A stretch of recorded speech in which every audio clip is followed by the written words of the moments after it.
Hello everyone and welcome to captainfit YouTube channel. In this video I want to talk about one of the most important meals for every athlete, the pre-workout meal. Why is it important? What you consume before your training session determines its quality.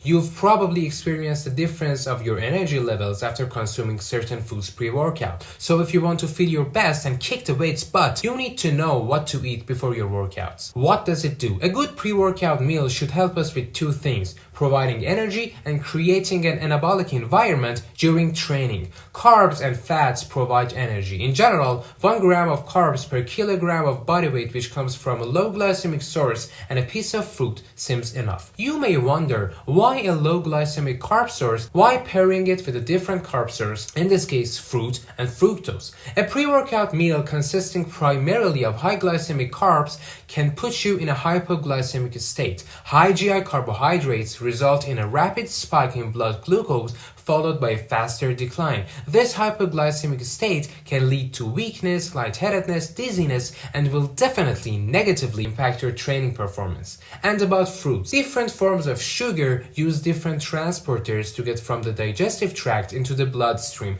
where they can be used as fuel. The main reason for including carbohydrates that utilize multiple transporters is that they will provide a more consistent and sustainable energy source throughout your training session. So if you simply consume one type of carbohydrate, you will only be able to utilize one transporter for absorption. If you consume two or more types of carbohydrates, you will be able to utilize different transporters that funnel the carbs through at different rates. This will result in a much more efficient influx of carbohydrates in the bloodstream and a more sustainable supply of energy. However, if your pre-workout meal is only 20 to 30 minutes apart from your training session, having a faster absorbing carb like rice cakes and banana can be a better option. I'll give you examples at the end of this video. What about fat and fiber? Keep fat intake between 0 to 25 grams and fiber intake between 5 to 15 grams. The closer the pre-workout meal is to the training session itself, the lower fat and fiber it should contain to prevent digestion training overlap. The fat intake is also related to your total calorie requirements for the day. If you don't eat lots of calories, consume less fat as they are more calorically dense. What about protein? Protein doesn't help with energy production in the presence of carbohydrates and fat.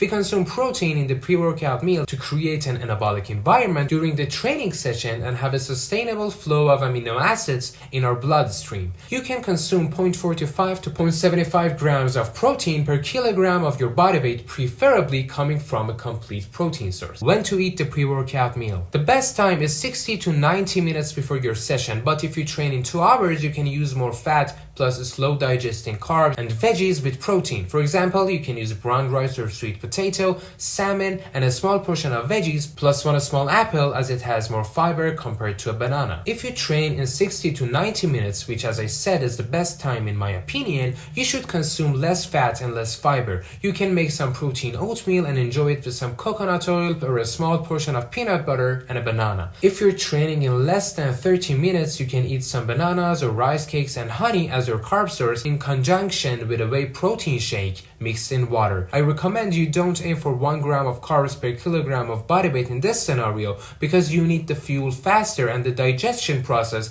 can disrupt your workout session. Also, you can use cinnamon and salt in your pre-workout meals. Cinnamon helps keep the blood sugar levels stable and salt helps with improving electrolytes balance. What about water? Don't forget hydration. You should consume enough water throughout the day, but if for any reason you couldn't, I recommend you drink 5 to 10 milliliters of water per kilogram of your body weight in 3 to 4 hours before the training session. If you want to know whether you drink enough water throughout the day or not, notice the color of your urine. It should be more clear and less yellow. The saying is, peel lemonade, not apple juice. It's disgusting, but it's true. Remember not to consume plenty of water pre-workout. It can negatively impact the electrolyte balance and also interrupt your workouts by sending you to the restroom incessantly. If you've experienced that, you know it sucks. So to sum up, 1 gram of carbohydrates per kilogram of body weight coming from a low glycemic carb source plus a serving of fruit. 0.45 to 0.75 grams of protein per kilogram of body weight